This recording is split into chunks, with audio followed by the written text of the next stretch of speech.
So now it's also on Facebook. So just wait here.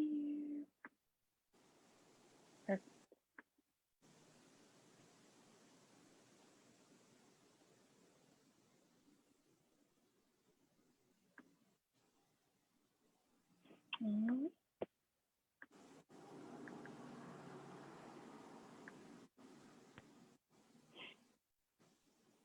Okay, welcome everybody. We'll get started. So welcome to the 2020 Virtual Fox Cities Book Festival. My name is Megan. I'm a librarian at the Mena Public Library and also involved in the Fox Cities Book Festival board.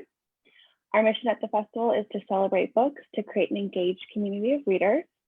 Each year, the Fox Cities Reads and the Fox Cities the Fox Cities Book Festival partners with area libraries and host the Fox Cities Reads, which we were able to reschedule from April this year.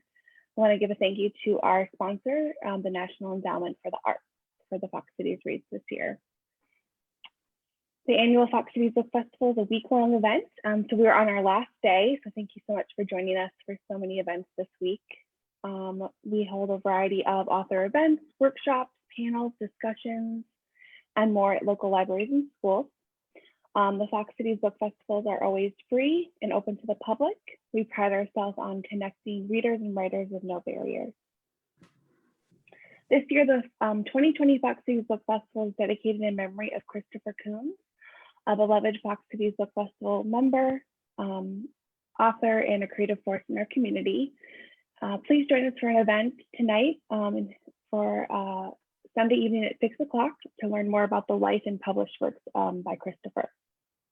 So of course, the free events we couldn't do without your support.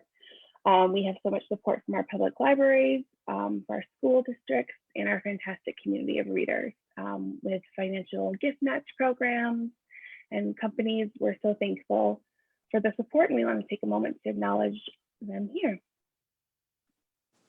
We encourage your support for the festival. You can reach us on our website. You can donate on Facebook so all of your support and donations will ensure a continuation of the book festival in the future. We also have a link to on our website to bookshop.org, where you can get all of our authors' books, including our author today.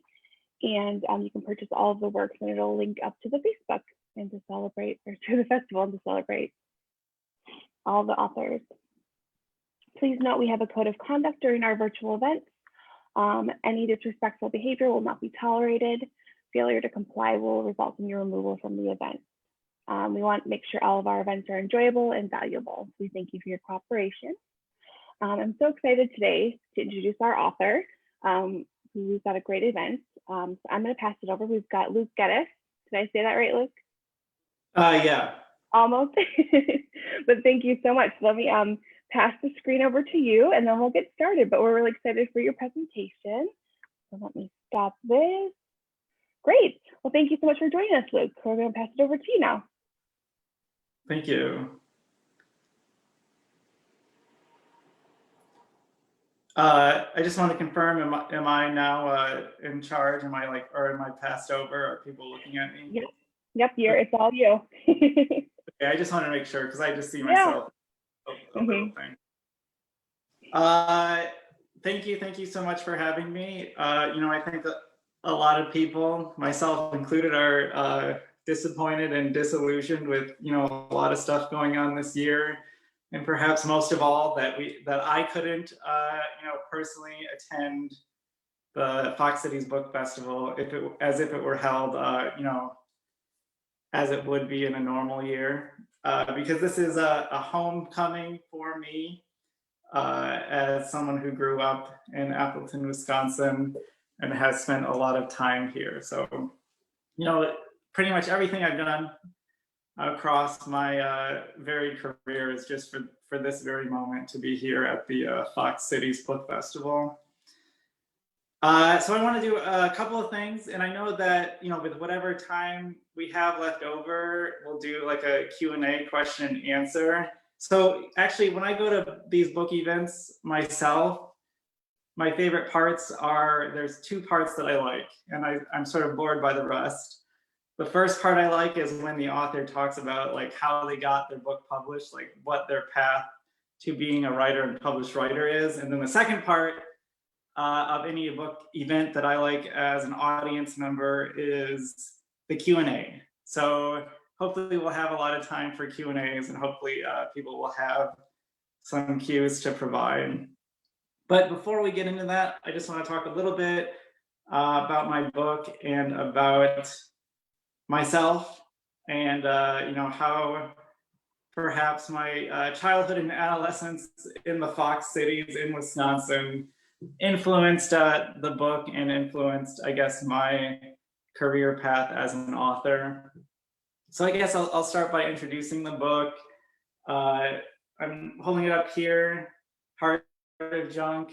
I'll tell you a little bit about the plot later on, but just in terms of basic information, it was published by Simon & Schuster in January of this year. So to me, it's like the last book published before the world went to hell and we were stuck in a pandemic dystopia.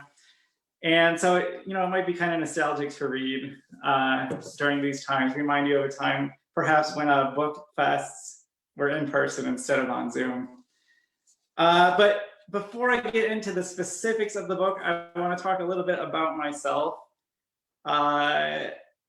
Because when I was a young aspiring writer, I guess, when I was, a teenager or a kid or even into college, I think like a lot of writers early on, I had the aspiration to write and to publish and do stuff like that, but I couldn't really see a way that I could envision myself writing and publishing in a book or becoming a writer. I say that because, I would read books that I really loved and responded to, and I would think to myself, like, man, how did this person do it?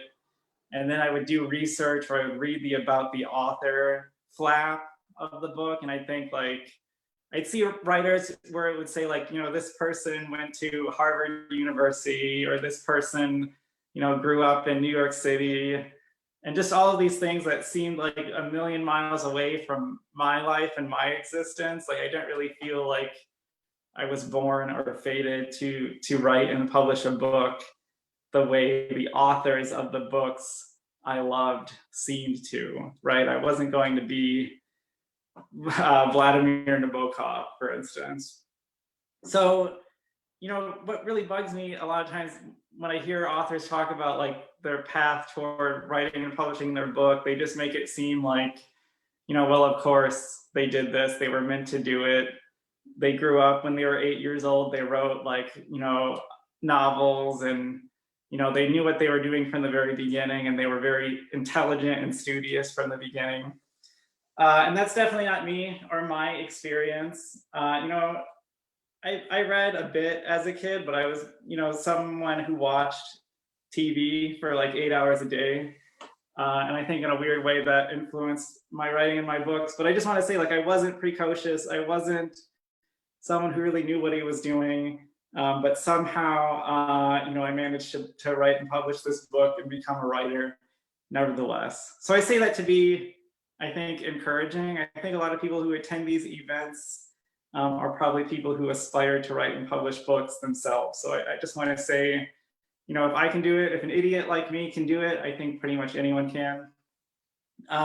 So how did I do it? Where did it all begin? Well, I was born on a beautiful July day. No, we won't go back that far, but I can tell you about a little bit about how I got interested in this stuff. I went to Appleton West High School.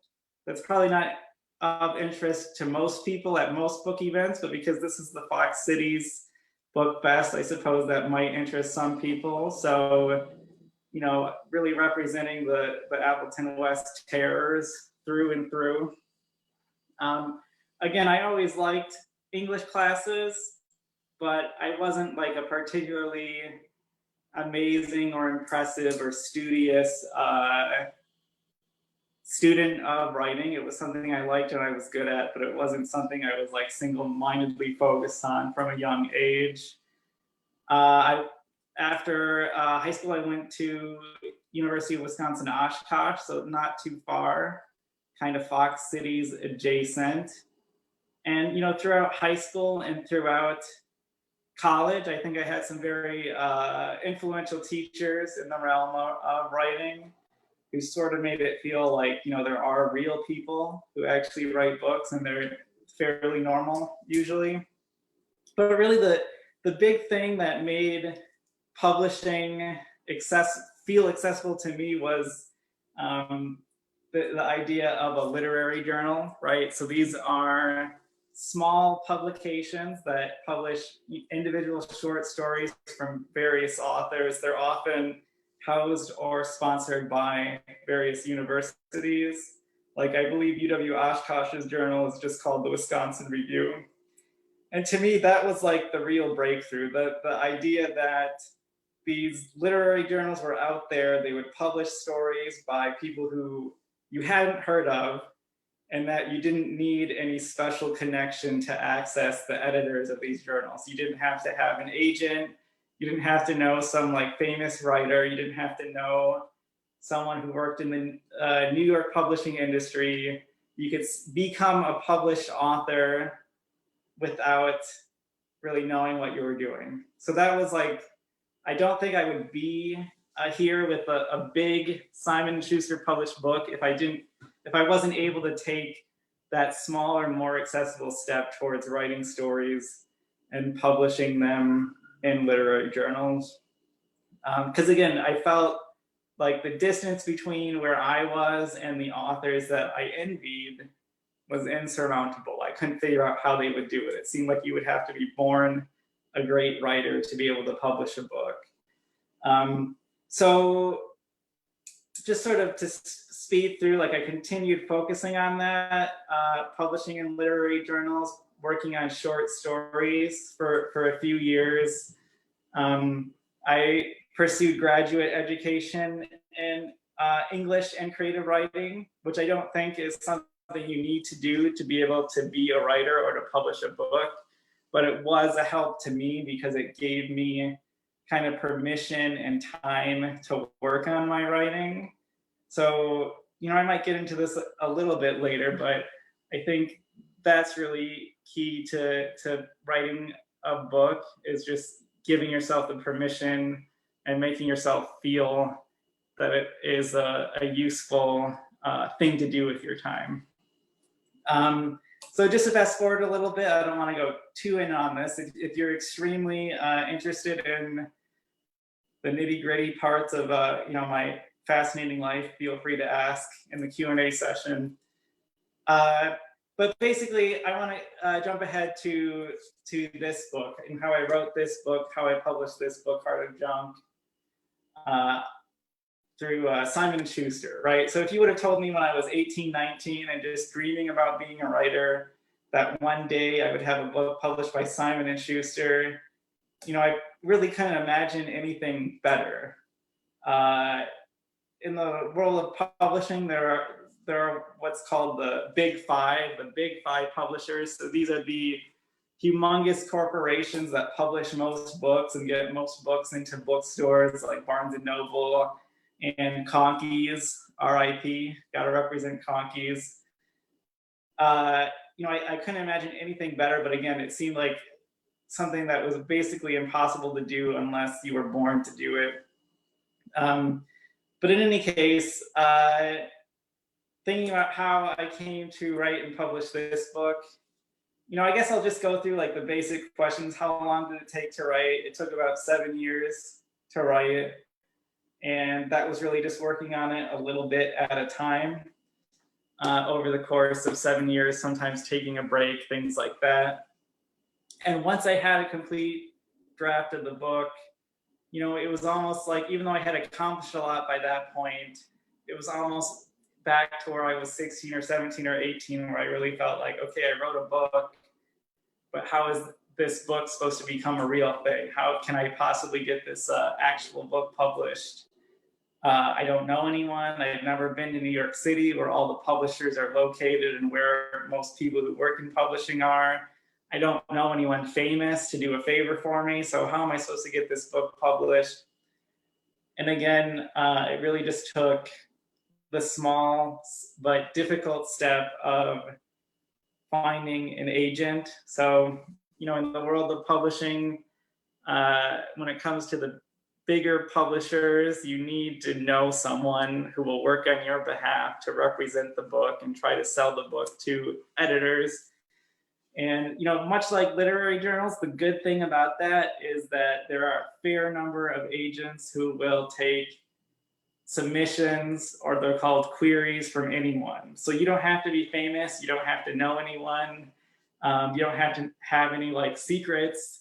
You can just look up on the internet a list of agents, and you can send what are called queries to the agents, which are basically just describing your book and asking the agent if they might be interested in reading your manuscript and then taking you on as a client, meaning they're going to represent you in your book and try to sell it to the editors at various publishers. So I just want to note, perhaps as a way of encouraging aspiring or young writers, is I've been told no, probably, I feel like I've gotten more rejections and have been told no by more people than almost anyone who still managed to publish a book. So there are only so many agents in the world, and I really feel like I got rejected by pretty much all of them before I got one single agent to maybe take pity on me and take me on as their client.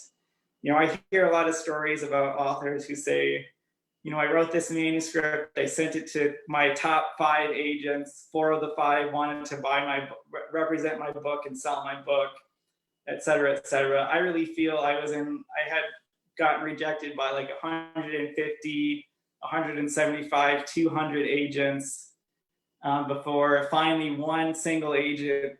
It seemed like I was at the absolute bottom of the list of agents who said, what, there might be something there, I want to work with you. So I would encourage anyone who writes themselves, who might be listening to this or watching this, to keep that in mind. It takes an infinite number of no's to never meet your goal and to never publish a book, but it only takes one yes. So it's worth sort of sifting through all of those no's if it takes you to one yes. And then much like my process with getting an agent, I got a million no's from various editors, and I really got the one yes that I needed. And that editor was a guy at Simon & Schuster, and I worked with him for about 1.5 years to revise and sort of restructure and reimagine my original manuscript. And the result of all of that work was this novel, Heart of Junk, which you can buy, at various stores.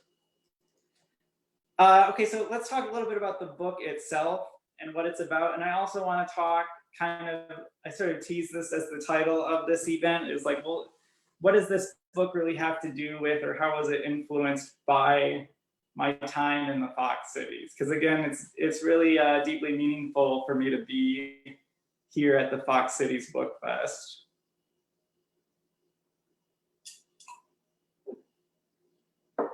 Okay, so just to give you a brief rundown of the book, I know a lot of times authors will at an event like this, they'll read a chapter of the book aloud, and I think some writers are amazing at that, and they're such great performers.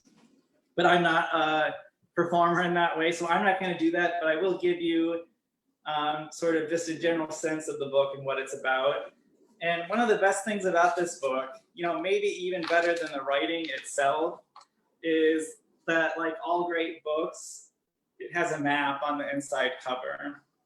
So, this isn't like a Narnia or like Middle Earth kind of map. This is a map of a single building, the single building in which the book is for the most part set. And it's a really nice cheat sheet for me because I haven't read my own book in quite a while. So if you just take a glance at this, if you buy the book yourself, you'll be privy to this wonderful artwork for all time. But this book is set in an antique mall It's set in an antique mall in Wichita, Kansas, right? So you might think, well, that doesn't have much to do with Appleton all the way down in Wichita. But I'll tell you a little bit in a few minutes about, where are the pieces of the Fox cities in the book. But the book is set in this antique mall in Wichita called The Heart of America. And I'm sure most people watching this are familiar with these kinds of places. I know there's a great one in Appleton that I've been going to since I was a kid. I think it's just called the Fox River Antique Mall. And these are places where, it's one big building and there are a number of booths. And within the booths, sort of different sellers sell different kinds of like antique and vintage and collectible goods, right? So if you go to the Fox River Antique Mall, take a left, I think you're going to see some really, the last time I was there, at least, you're going to see some neat like plastic models, some vintage like monster models and books. And then you'll go through the aisles and see glassware and old toys, pottery, different kinds of collectibles and antiques, right? And each sort of area of the mall, each booth is run by like a single seller, right? So it's like a big indoor flea market, right? So each area of an antique mall has a different seller who's in charge of that area, and they sell their own goods. And sometimes, they show up and replenish their stock and things like that. So when I came to start writing this book, it just struck me as a really good setting for a novel, because right within this ecosystem, you can have a huge cast of characters, each with their own personality, and their personality can really be demonstrated by the kinds of stuff they sell. So I'll tell you a little bit about the cast of characters here in the antique mall in my book, The Heart of America. So I guess I should start with, let's say, Margaret. So when the book opens, Margaret, the character Margaret Bird, is in her booth. She's updating her stock, and her stock is basically collectible glassware, so antique glassware, very high-priced, fancy stuff. And she is the sort of the senior most dealer, and she's sort of like the sheriff of the antique mall. If the antique mall was the Old West. So a lot of these places have specific rules, and she is the enforcer of the rules. And in this opening scene of the novel, she sees two new sellers coming in named Seymour and Lee, and they're filling their booth with a bunch of junk, right? That's sort of where the title comes from. Some old toys, some Mr. T cereal. You can get a sense of it from the illustration right here. That's the logo for Seymour and Lee's booth. And she finds this deeply offensive to her, very artful, classy, expensive booth that she's set up, right? So right from the beginning, we have that conflict between the old guard of the antique mall and these wacky younger upstarts. And you might notice that in Margaret's icon, we see something that looks a little bit out of place amongst the fine glassware. And that would be a Mattel MC Hammer doll, the 1990s wrapper in doll form, made by the Mattel company, much like their famous Barbie dolls and things like that. So that's because Seymour and Lee, after sort of getting yelled at by Margaret about their unclassy stock in their booth, play a trick on her and sneak a gaudy MC Hammer doll into her booth. And that starts kind of a war amongst the various inhabitants of the antique mall. And then in the background of all that's happening within the conflict at the antique mall is something even more serious, which you can see from this missing poster here on the inside cover. There is a famous sort of beauty pageant toddler, a pageant princess, if you will, in the city of Wichita, Kansas, who has gone missing. So there's a mystery plot as well as this small stakes conflict over a Mr. T doll within this novel. So I really want to, get people interested in the book. So you got to throw a potential kidnapping in there. And then just to give you a brief run through of the rest of the characters, we have a woman named Dolores, who her booth is where she sells her Barbie doll collection. She's got pretty much every Barbie doll ever made.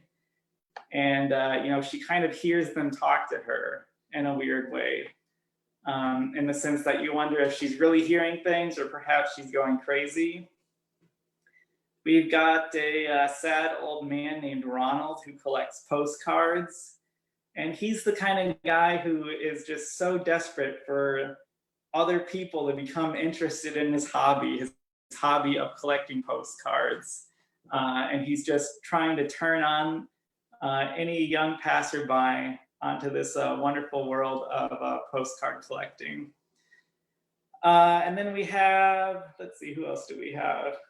It's so nice that I have this guy for myself because I haven't read my book in quite a while. We've got the arrested middle-aged adolescent named Pete who collects toys, old toys. If you go to any of these flea markets or antique malls, there are these crazy old guys who live in their parents' basement who collect old He-Man figures, and we got one of those in this book.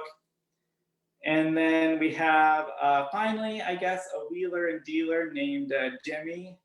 And he is kind of like your antique mall con man who will just sell anything that he thinks will turn a profit. So, for instance, one thing he sells is blocks of presidential hair. So if you want to get like a lock of JFK's hair or something like that, you can call Jimmy up.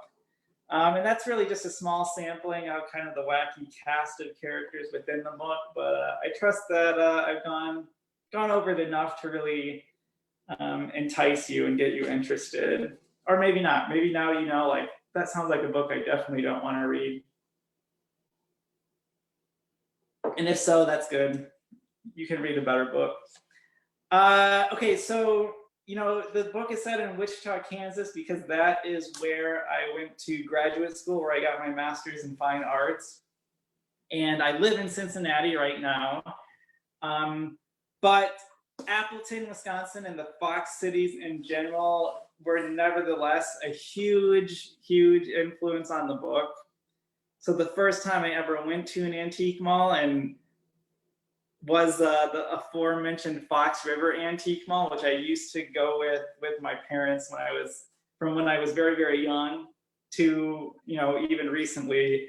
I always like to stop by whenever I'm in town. So I can remember being a kid and really feeling like, to be honest, when I was like a really young kid, I thought the Fox River Antique Mall was like one of the most boring places to be. It really felt like an old people place. But it also was really intriguing I was intrigued by how much history could be contained in one single building. And as my parents would sort of drag us around, I would really it really didn't feel any different than going to a museum like the Houdini Museum, for instance.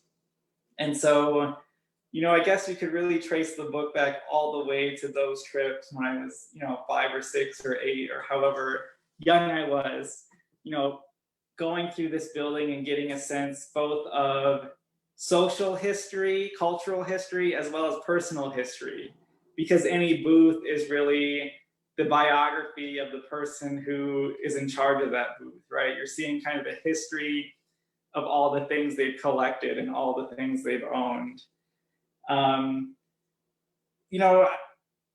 I'd really be remiss to not say like Fox City's library system and in particular the Appleton Library, but also the Neenah Library, I would say, as being like such an incredibly important influence on my life. Again, from a young age through adolescence, I can remember certain aisles. I remember the feeling and the smell and just the sight of whatever particular aisle I was in. I remember I could tell you like where the graphic novels are. I could tell you where the Philip K. Dick books are, or at least where they were when I was 15 or 16, and would just sit there and go through all of these books.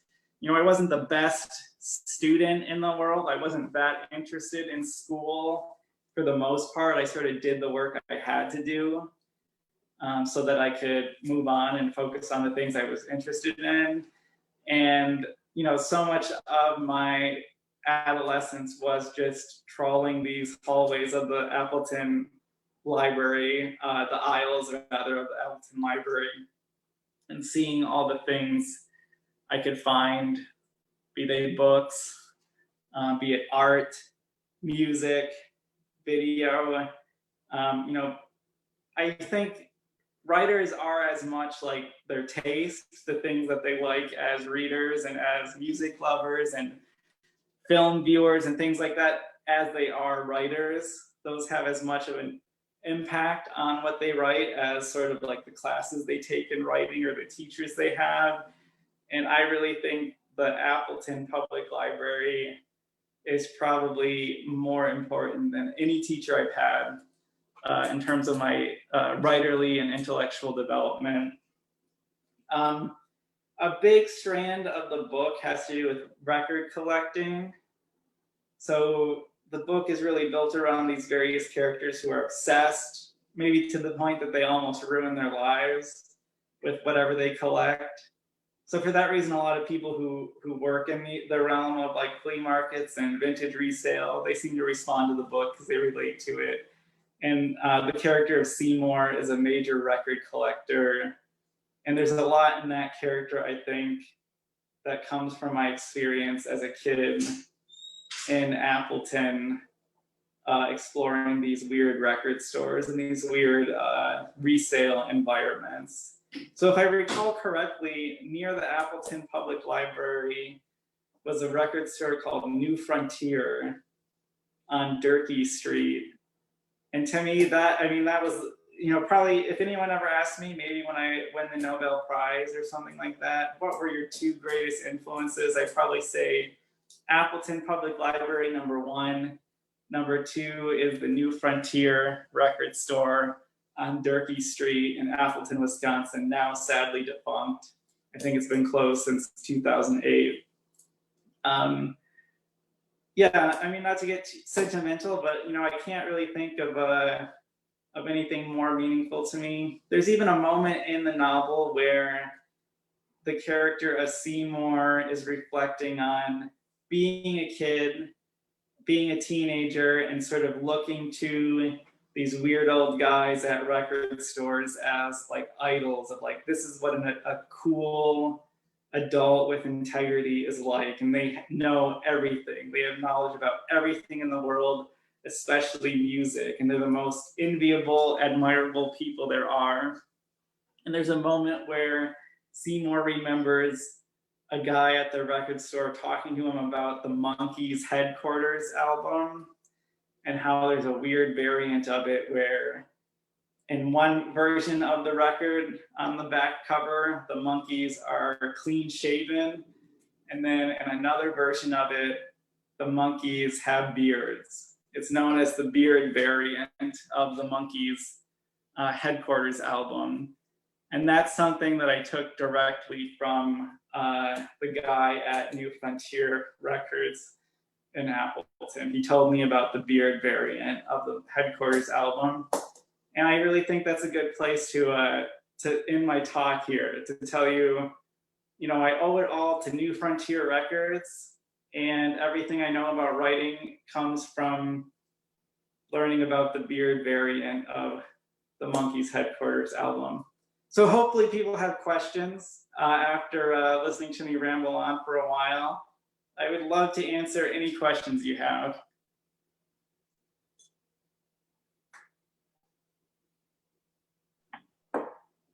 All right, so Luke, I can read them. We've got a couple of questions coming in here. Yeah. Let's grab them here. So first from Rebecca, she writes, how did working with an agent, professional editor, etc., make your book better and make you a better writer?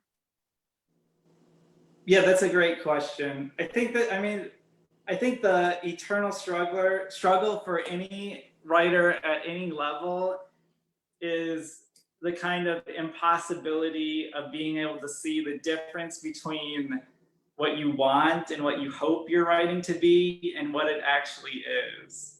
Because when you're the person, when you're reading something that you've written, you already know exactly what your intent is.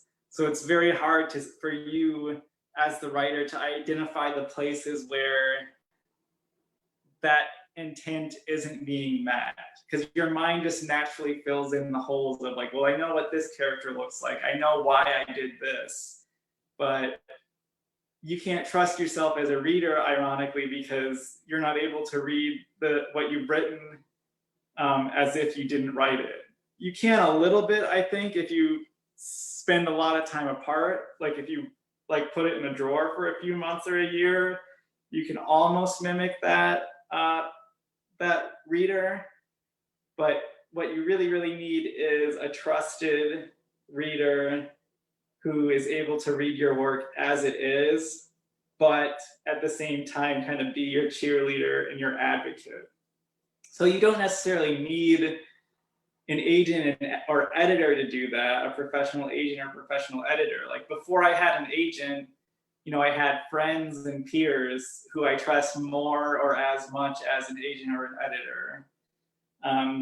But the thing that was helpful about working with an agent and a professional editor is that not only were they able to read and offer feedback and suggestions and edits to identify the difference between what I intended and what was actually there.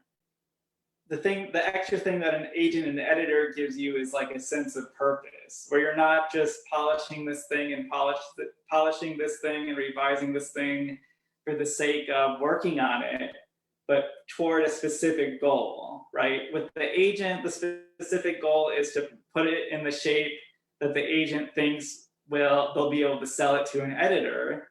And then for the editor, the goal is getting it ready for publication. So for instance, before I had an agent or before I had an editor, I had like teachers, let's say, who could offer me advice and say, I read your manuscript, I thought this and this and this was good, but I don't think you should do this. And it's harder to take that advice because your teacher is not going to publish it, right? But once you know that the difference between doing it and not doing it is it getting published, it's a lot easier to motivate yourself to do it. So,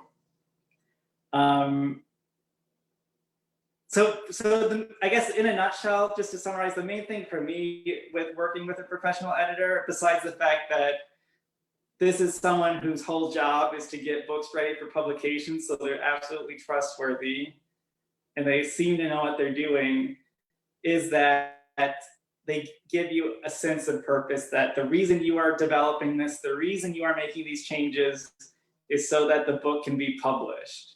Whereas before I had an agent or an editor, I could keep working on my book, but I didn't really know what it was all for other than to keep picking away at it. So I'm sure we've all heard like writers say like, how do I know when something's done? It's never done, but it's published and it's out of my hands. There are even writers I know who, after a book is published, in their personal copy of the book, they'll continue to like make marks and edits and things like that. So you'll never be able to finish something until it's out of your hands. And when it's out of your hands, it's in someone else's hands. It's in the agent's hands or the editor's hands. Great. Okay, and then this one, we've got a lot of questions coming in here. So this one's sort of, I'm going to combine them because they're kind of related. So Jill from Facebook and Denise have questions about your characters. So Denise says, do you have a favorite character? Are any of them like you? And then Jill says, does the character who collects vinyl have a basis on your own personality? Yeah, those are great questions. Mm-hmm. Yeah, I mean, this is kind of a cliche, I think a lot of writers would say, which is like, there's a bit of me in each of the characters, but there are, I think, a couple characters in particular that I feel like have the most of me in them. And one would be, to answer one of the other questions, one would be Seymour. So Seymour is like the major record collector. And the other character, and I don't usually explain why because it might be too revealing. The other character would be Ronald, the sad, weird old man, is the other character I think there's a lot of me in. So if you've read the book or if you read the book after seeing this event, you can keep in mind that the two characters I feel I took the most from would be Seymour and Ronald. Those are the ones that reflect me at heart the most. Great. And then Jill also has a question. Did you know Stan Erickson from the record store that you talked about? Yeah, I was Googling that record store right before this. I don't know if I knew him by name, but as I recall, there was usually just one or two different guys who ran New Frontier. So I would guess that it was Stan who told me about the monkey's beard variant. And I saw that there have been some events kind of in memoriam of him. I saw a post-present article that was very heartwarming. Yeah. Okay, and then we'll keep going with our questions here. These are great. So this one's from an anonymous. Do you collect anything? Do you have any junk to show us? Yeah, unfortunately, I'm not in my house right now. So if we were in my house, I could give like a wonderful tour. You know, people come to my house and they say it looks like a museum or a junkyard or something like that. So yeah, I do collect a lot. You know, there's a few things in the novel in terms of the different collections that required outside research. Like I don't know a whole lot offhand about glassware or collectible pottery, but most of the stuff in the book are things that I collect to varying degrees. So I collect records, I collect pinback buttons, I collect old toys, coin banks, sort of mid-century ephemera like rock and roll culture type stuff. A lot of different stuff. Unlike the characters in the novel, I think there are two different types of collectors. One is just like, I'm going to collect whatever I see and whatever speaks to me at a given moment, and I might go through little phases. That's the kind of collector I am. And then I think the other kind of collector, which the characters in the book are more like the completist collectors. They need the full set of whatever given thing that they collect. Like the woman who collects Barbie dolls, Dolores, she has every Barbie doll ever made except for one super rare, impossible to find one. And so her goal throughout the novel is to get that last Barbie doll she doesn't own. And then she feels kind of empty inside when she has it, because I think people who collect things, even if you're aiming for some kind of complete set, it's really about kind of the thrill of the hunt. Yeah, great. All right, let me grab this here. Okay, another question from Denise. So she asked, why did you decide to put the map in the front of your book? And is it your own artwork? Yeah, that's a great question. It was my editor's idea. So that's another thing that a publisher and editor will do on your behalf. Like they'll handle the layout and kind of promotional aspects of the book. But when my editor had the idea for the map, like I was so excited. Again, as I said, like the best books have maps on the inside covers, and I never would have thought of that if it weren't for my editor. The book is very place-based, but you don't see a lot of books these days that have maps on the cover, on the inside cover. So it wasn't my idea, and I didn't draw the map myself. I mean, I certainly wish I had those skills.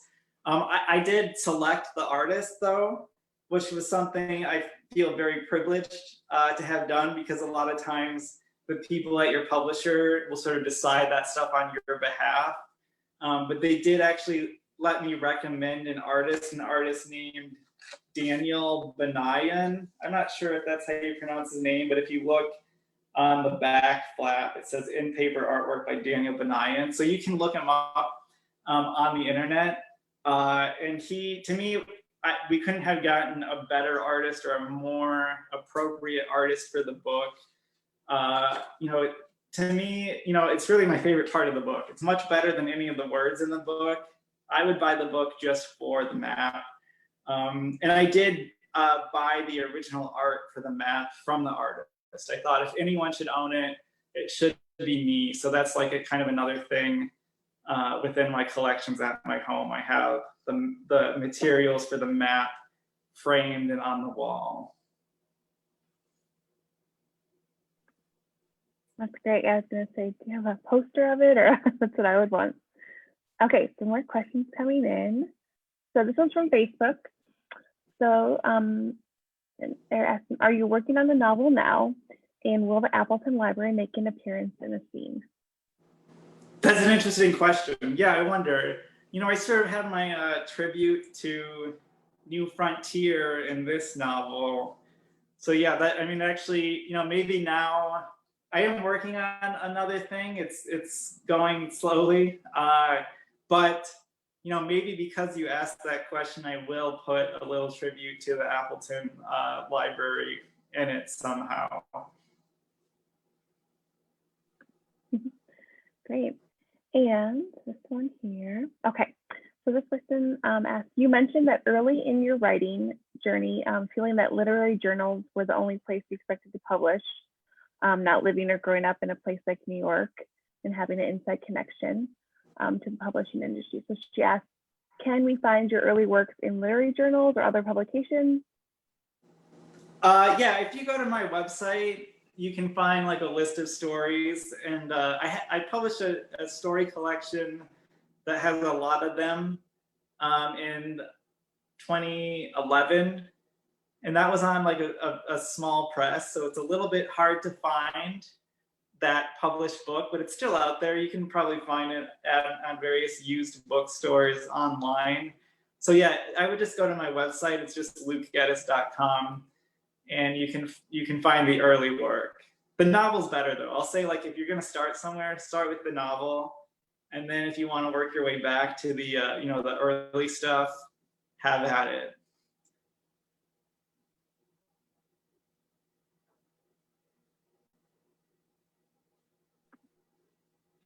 Great. I'm just checking to see if we've got any questions here. So can you share with us what, if you're working on something now or what you're working on? Are you going to do another book or your plans? Yeah, I'm working on another novel, but it might be something that fails entirely, and I have to start over. So I'm not sure how much I want to say specifically about it. I think like a lot of people, I think a lot of writers and people in general feel kind of weird right now, like what is the value of whatever we're working on, given like the pandemic and the terrible state of the world. And so it's making me wonder, like, not whether I should like give up writing, but whether I should write a particular thing, or I should re-examine what it is. I mean, I guess that's the other thing about these things, like, to write a book takes so long that what you start out writing is usually very, very different than what it actually becomes. So with Heart of Junk, like, if you would have asked me in year one or year two of writing it, I would probably give you a very different description of what it was versus how it turned out. So I don't want to say too much about it, but whatever it is, I think if you like Heart of Junk, you're gonna like whatever I have next. I don't have that much range, so it'll be more of the same. Thank you. And then can you tell us a little bit about your writing process? Are you someone that like has a goal of writing 1,000 words a day, or do you have a routine? And just an insight into how you write. Yeah, I know writers. I know people who are like very prolific in terms of what they can put out within like a day or a couple hours. You know, people who really get struck by inspiration and just like ride that inspiration throughout an entire draft. I'm very much the opposite kind of writer. I sometimes say like I've never been inspired or I've never had an idea. You know, I really think like one sentence ahead at a time.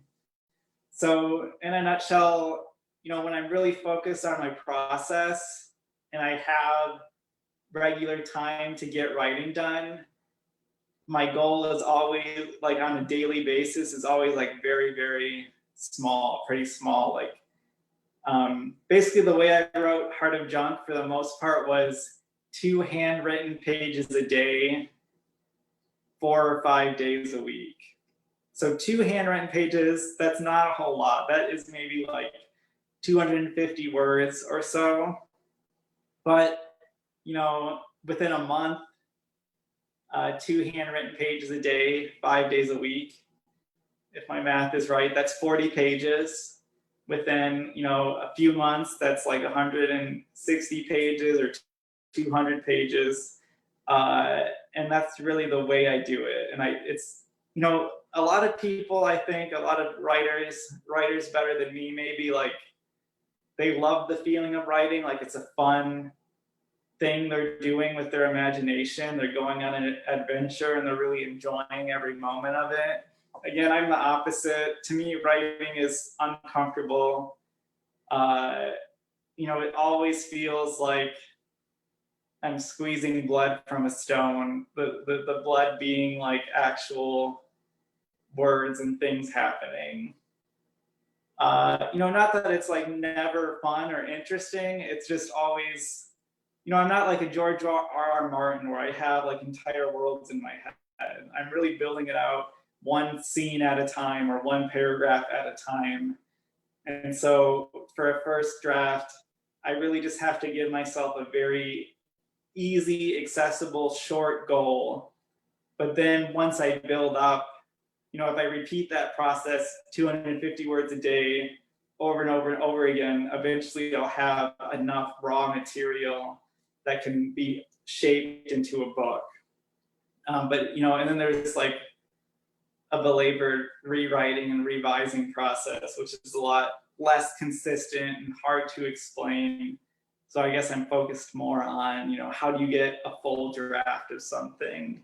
And this is something I always encourage, you know, people who aspire to be writers or people who are practicing writers to consider, rather than like waiting till you have, you know, a free day or a free week and trying to pound out a whole book or trying to pound out tons and tons of writing, to really just try to give yourself, you know, 1 or 2 hours a day, 4 or 5 days a week, or whatever you can manage. Maybe you have such a busy life and you have so many obligations, you don't even have that much time. You could write, you know, a paragraph a day. And if you do it consistently, you know, sooner rather than later, you're going to have enough for a book. So in a nutshell, my process is a little bit at a time over a long period of time. Interesting. Thank you. We've got another question here for Margaret. So Margaret asks, having studied creative writing in school and having a goal to write your novel, did you mainly focus on that full time, or do you have another job? Yes, that's a great question, right? Most people, unless we're like born rich or we have a really rich spouse, you know, we don't get to write full time.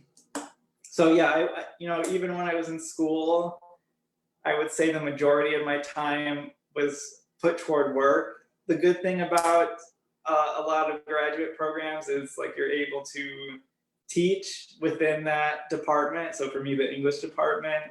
So teaching English classes, not really creative writing classes for the most part, but like freshman composition type classes, in order to pay for your graduate program and like a little bit of money to live on, although it's not really enough for someone to reasonably survive on. So yeah, to answer your question, even at this point in my career, I spend more time working than, just writing my books and stuff like that. But I'm lucky to be able to have a career that is teaching within an English department at a university. Uh, so that sort of reinforces what I do, but it is the majority of my life is my job of teaching, rather than purely working on my books. So again, that's another reason why I always encourage people to try to think of their writing process as something you can pick away a little bit at a time, rather than um, you know be able to devote weeks or months uninterrupted on. Some people are lucky to be able to do that, and some people have a process that allows them to do that. But I'm not one of those people. And I would say, I have a bunch of degrees. I have too many degrees, frankly, too many graduate and college degrees. And I think it's easy to look at that and be like, well, you were doing that as a student, and that's why you wrote and published a book. But I really think you don't need these degrees, and you don't need to go to school to write and publish. And I think we would have more interesting books and more unique books, if more people with different kinds of jobs and different kind of lives wrote books using whatever time and resources they have. Great. We've got a couple more minutes left. Let's see if we have any other questions. Thanks, those were great questions.